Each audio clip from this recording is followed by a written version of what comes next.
Tampa Bay on the road at the New York Football Giants. This is 6 in favor of Tampa Bay on the road at New York. 41.5 is our total. Of course, the big news coming out here on Friday is that the Giants are going to release Daniel Jones after downgrading him to QB3. Dude, I know it's 6 points. How are you, if you're a New York Football Giant, how are you playing for this organization right now in this game? Like there's an expensive 5.5 that I played here in town on Tampa Bay, and I'm not even in love with Tampa Bay. They do get Mike Evans back this week, which is a plus. But if you're the Giants, after you see how you see Mo, and like I was talking about this yesterday on one of the shows that I do. This goes back to the offseason too. Like these players saw the way that these guys talked in that offseason Hard Knocks, right? In the way that they treat these players and the way they talk about these players and stuff when they're not around.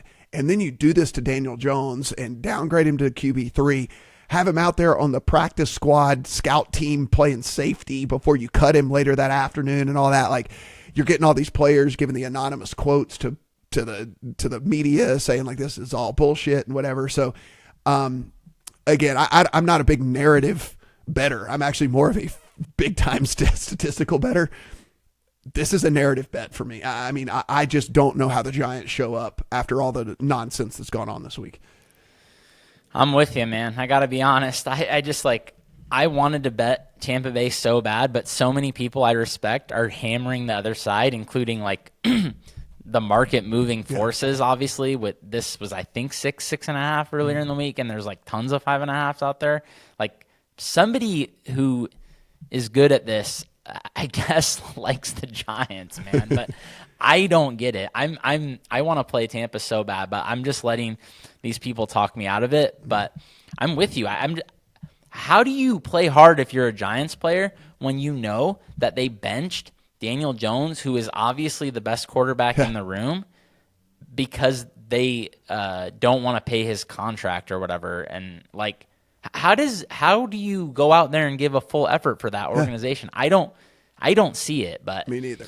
And I also just see like a Tampa Bay secondary, just like matchup wise, that is atrocious. But how does Tommy DeVito take advantage? He was like the worst passer in the NFL last year. The numbers probably tell me to go the other way, and I cannot do it. I mean, there's very few times where I take all of the anonymous stuff seriously and all this, but like when you have multiple players in the locker room saying how much garbage this is and all this, stuff going on with that, it is not Daniel Jones' fault that they overpaid him. Like he asked for the money and they said yes and gave it to him. It's not his fault. You know what I'm saying? Like and so the way that they treat him like this, if you're one of those players going, I mean, I could be next. I mean, why, if they're not going to invest in our quarterback and give him love, then, for me, I don't know. It's a weird play for me because I've never really done stuff like this, but I don't know how they show up. So I did it. I played the other side.